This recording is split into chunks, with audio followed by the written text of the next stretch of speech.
Hello, everybody. I hope you've had another wonderful week at school and that you are looking forward to the weekend. And today, my assembly is all about UK Disability History Month. So this is actually a month that lasts between November and December, but we at St Mary's have been planning this for a special day, which is on Friday, the 26th of November. So some of you might be watching this assembly on our actual day as a school marking it, and some of you may be actually watching it on Thursday, so the day before. So hopefully, through the learning that you have done in school on this special day, you have learnt a bit more about UK Disability History Month, and actually a bit more about lots of different people who we live with, who we know, who are our friends, who are our family, but other members of our global community that we need to learn and find out a bit more about. So to start off with, I want you to just think about this question, because I always like to start with the question. So what actually is a disability? What does that mean to you or to your understanding at the moment? Talk about it together for a second. So if you look up disability on the internet, you'll find lots of different things from lots of different places, even in the dictionary. Now, if we think about what a disability is defined as in this country, so a person is disabled and labelled and termed under the Equality Act from 2010 if they have a condition of the body or the mind, and these things are called an impairment, that has a substantial and a long-term negative effect on their ability to do normal daily activities and how they interact with the world around them. So the Equality Act is a really special piece of paper, as these things often begin, that is an agreement between people, organisations, the government, all different avenues. As actually, it's a document to ensure that everybody has equality, that wherever possible, people are not marginalised because of different things they might identify with. So thinking about the Equality Act and how disability is termed, that is if somebody has an impairment, whether of the body or of the mind, that has a negative effect. Now, there's two words that are in there as well, and one of them was substantial. Now, substantial means that this issue is something more than just a minor issue. So it's not just one day something hurt in your body and it meant that that day you couldn't do PE, or it meant that that day you didn't go to your club. It's something that happens more often, so it's not just a little thing. So for an example, it takes much longer than it usually would to complete a daily task like getting dressed. So if every day it takes you longer to get dressed because of an impairment, that means it's a substantial thing. And also the other thing is about long term. So if the impairment is a long-term impairment, now under the Equality Act, that long term means 12 months or more.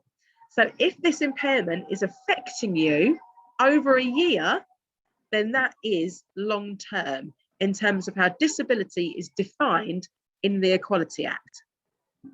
Now, there are lots of different types of disabilities, okay? And we're just going to go through some of them here. So things that might affect a person's vision, for example, could be a disability. It might affect the person's movement or their thinking, remembering, so their memory and how their memory works. The way that they learn might be affected. The way that a person communicates could be a type of disability. Maybe how a person hears, or how they can't hear, or how their hearing isn't as effective all of the time, or in different situations. Their mental health could be an issue, and social relationships. So this list here is just a few of the many types of disabilities that there are at the moment. And there'll still be more that will be identified and named as we go on and we learn more. So according to the World Health Organization, so I have mentioned them as an organization before when we've looked at specific things, disability has 3 dimensions to it. So the first dimension is that impairment. So an impairment in a person's body structure or how their body functions, or their mental functioning, so how their brain works and how their brain sees things and processes information.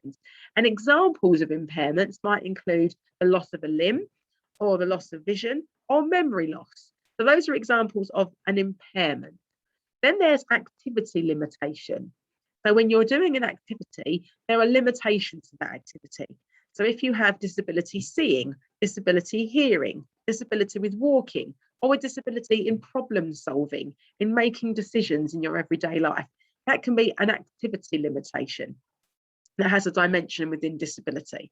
And then the third dimension they talk about is participation restrictions. So in your normal everyday activities, if a person has a disability, then they could have restrictions with the way that they work, the way that they engage in social and recreational activities, so what they do in their spare time, and how they obtain healthcare and other services. And there is a real important focus on disability and how actually it is society and the way that society works that disables the person. It's not the person, it's the way that they are treated within society. So if a person who has a wheelchair, that's in a wheelchair for whatever reason, goes to a restaurant and that restaurant has steps in front of it and hasn't got a ramp, then actually that person cannot enjoy that restaurant or enjoy seeing their friends or their family at that restaurant, because that restaurant is disabling them from being part of it. So that's not the person, it's how society works.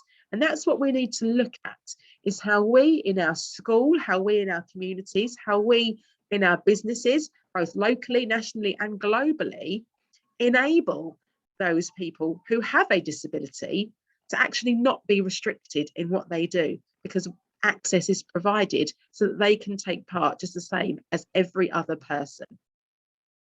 So although people with disabilities as a phrase sometimes refers to a single population, we have to recognise that actually this is a diverse group of people with a wide range of needs. Two people with the same type of disability can actually be affected in very different ways. And that is something that we need to recognise and have awareness of and work towards, so that people who have a disability have got equity and that the ways they are affected are different, and we recognise those differences. Now, on Saturday, I was really excited. I got to go and see JLS at the O2, and on my way home on the train, I took this photo, because this is a really key photo for what we are thinking of and what our focus is this year for UK Disability History Month. So I want you to have a look at what this chair, this seat on the tube actually says. It says, not all disabilities are visible. And what I'd like you to do is just pause the video for a moment and actually discuss what that means. What do you think that means? Not all disabilities are visible. Now, I'd like to show you this picture here. So it says some disabilities look like this. And here you can see there is a man or a woman with a walking stick. There is a person who is in a wheelchair. There is a person who is sitting down with a crutch. So those disabilities are visible. We can see from some of the things that they are using that they have a disability, or at that moment in time, they have an impairment. Some people look like this, and some disabilities look like this. That person at the bottom hasn't got a wheelchair or a crutch or a walking stick. They might not have a hearing aid or a guide dog. They might not have anything other than themselves, but they might also have a disability, because there are some disabilities that are not easy for us to identify just by looking, and they can be called hidden disabilities. And I wonder if actually you can name any hidden disabilities.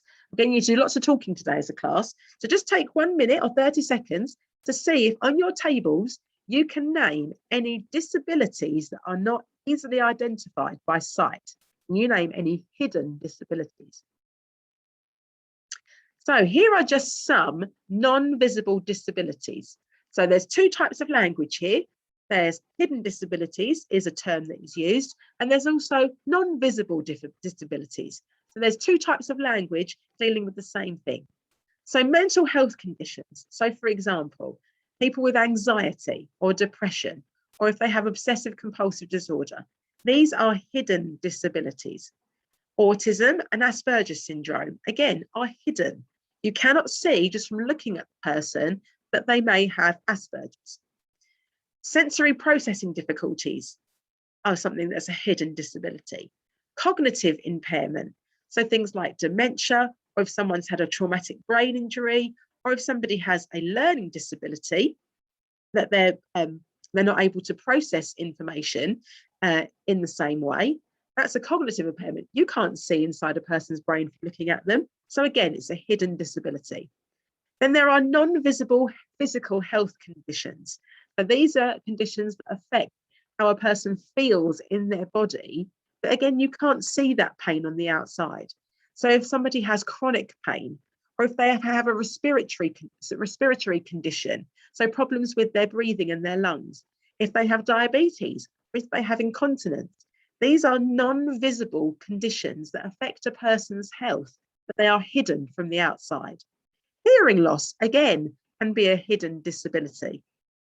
Or if somebody has low or restricted vision, can be a hidden disability. Now, you may have seen, and you may have seen increasingly over the last year, these, which are actually sunflower lanyards that people wear around their neck. So a sunflower lanyard can be worn by anybody with a disability or an illness and or a chronic condition who feels that they might benefit from it. Now, lots of people now associate the sunflower lanyards with COVID, because people, if they were not able to wear a mask for whatever reason, when they go into the shops or to the cinema, were wearing these lanyards, and they were putting in the card at the bottom that they were mask exempt. They didn't need to wear them. But actually, the sunflower lanyards have been around for many years, about 10 years now, and they actually were created by one of our major airports, who recognised that sometimes people with hidden disabilities need extra support in an airport because they're having to queue up. It can be a stressful environment. Maybe it's too loud. And they wanted people to have a way of identifying, to say, I might need some support with being in this airport. And just because I haven't got a wheelchair, or I haven't got a guide dog, doesn't mean I don't need that additional support that people with those disabilities might get. So actually, that's where it began. It did not start with COVID. They were just used alongside. They can be worn by anybody who feels that they may benefit from extra support. Now, there is no requirement.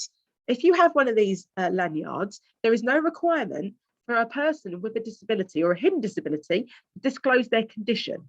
They don't need to write in it, I have Asperger's syndrome. They don't need to write that. Just wearing it indicates to anybody around them that that person might need a little extra help, or they might need a bit of more patience, or they might need extra understanding, especially if someone's waiting in a queue and the person behind's getting really frustrated with them. It's about us recognising that person might need a bit extra time. So the creators of these lanyards emphasise one ethos above all of them, and it's about kindness. It's about how we can be kind to others, how we can recognise our differences and recognise that we need to celebrate in people's individuality and their identities, and that we have to be kind to anyone that we come across, which is why this is a really good week for us to think about, focusing after we've just had anti-bullying week, thinking about how we can be kind to everyone in our communities. Now, this is just a quote from somebody. She is a teenage girl who actually wears a sunflower lanyard. And she says, I wear one because I'm autistic and I'm type 1 diabetic. The reason it's so helpful for my autism is because I've learned to mask my autistic traits well over the years. What she means is that how she is affected with her autism, she can hide it really well in certain situations and with other people. But she says it can put her in humiliating or even dangerous situations when she starts acting in unexpected ways. She says, for example, if I'm overwhelmed, so if she's in a situation that's actually quite stressful, she might start stuttering. Maybe she actually loses the ability to get her words formed altogether. Or if she starts pacing or fidgeting, or if she has to remove herself from a situation. She said the lanyard takes the pressure off, as she doesn't have to worry so much about what people think and whether they assumed I was being rude. She says, so I can focus on getting myself to a place of comfort or safety. So for her, having this sunflower lanyard is empowering her because it is providing others with understanding that she may need space without her having to explain herself all of the time. And she also says for her diabetes, it's really helpful for her because if she's in a stressful situation with her autism, she finds it hard to communicate with people sometimes. So if she's actually having a medical crisis, then that lanyard helps with that as well. So that's just something that can be done for those people who have hidden disabilities, who want others to recognise they may need a bit more time. But again, some people may not want to wear these, and that's absolutely fine. That is their choice. Now, Disability History Month has a triangle, and it has 3 things around that triangle that they would like us as an organisation, they would like us to focus on during this month. So one strand of it is just challenging disableism. So as I said about that person trying to go to a restaurant and they can't because they can't access it. That is about how we are disabling people in our society. So how we can challenge that disableism. The other strand is about celebrating our lives and about celebrating every single person. We have done so much work as a school on celebrating individuality, on celebrating identity, on celebrating who people are. And actually what we should do is celebrate, again, people's abilities rather than focus on their disability. See the person for who they are. And the final strand is about achieving equality. So providing people with disabilities with the same rights and identifying how we need to change things so that they are able to access anything they want to do in life, because they're no different to anybody else in that domain. So those are the 3 strands. And I was thinking about someone who actually I am watching every single week on the television, who is doing those 3 things. And that is Rose Ayling-Ellis from Strictly Come Dancing. Here she is with Giovanni. I'm totally rooting for them. But she is a real great beacon, a flying example of these 3 things. Because those of you who watch Strictly will know that Rose is deaf. And actually, she is the first deaf person who is deaf to actually be on Strictly Come Dancing. And she has been really brave at saying to people, I can't actually hear the music. So she is learning to dance, and she is absolutely brilliant at it.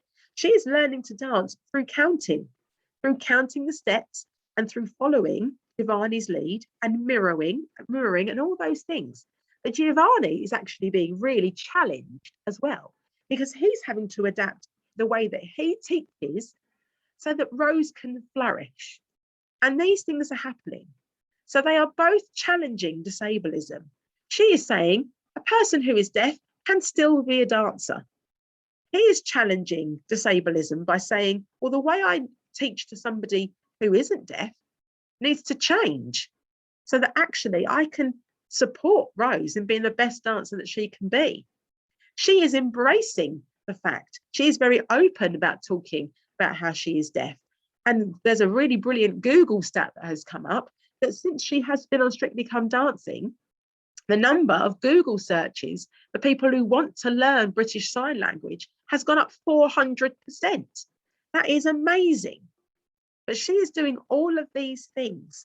And that's what we've really got to celebrate. And we've really got to learn more about. And that's what I hope we're going to do as a school today. Let's take some time now to have our prayer, to come together, to think about this, reflect upon this, and think about our part in our journey of doing those 3 things on that triangle. Creator God, we are your people. We look to the future with optimism and with faith in you as we pursue our call to provide justice and fullness of life for all people with disabilities. We pray that every man, woman, and child may develop their potential and meet you in themselves and in one another. May we recognise our part in creating a totally welcoming community with you as our centre. Amen. Now, our song, our hymn for this week is one of my favourites that I think Boston Avenue sang this today in church service. I think I joined into the singing assembly singing this as well. So let's enjoy singing Our God is a Great Big God.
I hope you enjoyed rocking along to Our God is a Great Big God, one of the absolute classics. Now, I want us to end with this to really focus ourselves at the end of assembly. And this says, learn to see the person, not just the disability. And that is so key, because actually everybody has so many things about them. God has an amazing plan for everybody. And what we've got to find are their gifts and their talents. And it's important that we see the person, not just the disability. And that links to so many other things we've talked about as a school over the past year. Now I'm going to show you some new things. This is my new favourite thing. I know that Miss Bartlett has got one. I Am Not a Label. This is a book of 34 disabled artists, thinkers, athletes and activists from the past and the present who have all got a disability. But actually, they are more than their disability. They have got so many abilities, and it's important. And they have recognised all their gifts and talents. Up here, Stevie Wonder. Down here, Stephen Hawking. Eddie Adepitan, who also we have a class named after, is in here too. But it's about seeing their abilities as well as recognising their disability to ensure that they have equality in everything that they do. Now, at Boston Avenue, I've got some exciting news for you. I have spent quite a bit of money on some lovely new books. Reception and Year One have got a big haul of them as well. So Reception got a big box, I think arrived last week. Year One, do not worry, yours are coming. But at Boston Avenue, yesterday, myself and Miss Wood did an excellent removal job, and we have taken a bookcase out of here and we have put it down the corridor. You may have seen it already, next to First Aid. Now, on that bookcase, it faces out so everything can be displayed. That bookcase is going to house a very special collection of books. Now, the reason why they are special, every single book is special. You know how much I love reading. And what makes these books extra special is those books have diverse characters. So they explore people with different identities, with different cultural backgrounds, different religious backgrounds, but also they have books with characters who have disabilities, physical ones, visible ones, and hidden ones. So this is an example of one of the books. It is called Short, and at the bottom it says, Dare to Dream Big. And I'll read you the blurb. It says, when Julia is cast as a munchkin in the production of The Wizard of Oz, she must learn to take her turn in the spotlight. Can her new friends persuade her to step out of the shadows and realise that she may not be as tall as everyone else, but she more than deserves to hold her head high? So some of these books are quite challenging, and some of them are more aimed at Year 5 and 6, but absolutely brilliant. And I also have lots of these, some of my favourite collections of books, The Little People, Big Dreams, all different books about different people, real life people who have challenged themselves, who have challenged society, who have challenged the world, and who have gone on to do great things. So these will also be out on that display shelf. Now, you will recognise that these have something special on them. They have a gold star. There is a gold star on the side, on the spine, and there is a gold star on the front. Now, what this indicates to you is that these books will not go back into your classroom and be left there forever. It indicates to you that they will not be put in the coloured book boxes. So they're not going to go back in the maroon or the brown or the gold or the red. They are going to go back on the special bookcase. Okay. Now, I am more than happy for you to borrow them. They're not there for display, they're there to be read. So you can either take one and read it in your classroom when it's reading time and bring it back. If you're inside at lunchtime because maybe you've injured yourself or you're not very well, you can happily take one and read it. If you take them home, then there is also a special book that is going to be on the bookcase where you have to sign out what book you have and you sign it back in afterwards. And that's so that I can make sure that these books do not get lost, because we want as many children in our St Mary's community to be able to read these, but that does involve us having the responsibility of reading it and then putting it back. So I will be checking that the books are there, and if they are not, I'll be checking with the person that has signed it out to make sure they bring it back. Because I really want you to be inspired and to be challenged and to be encouraged in what you read. And I think lots of you will really appreciate these books. we also have to appreciate that everybody needs the chance to read some as well. So I wish you all a wonderful weekend. I will see you very soon. I've got the Christmas dress on today, the first of many. Next week, we've got the start of some really exciting things happening, and I will see you all very soon.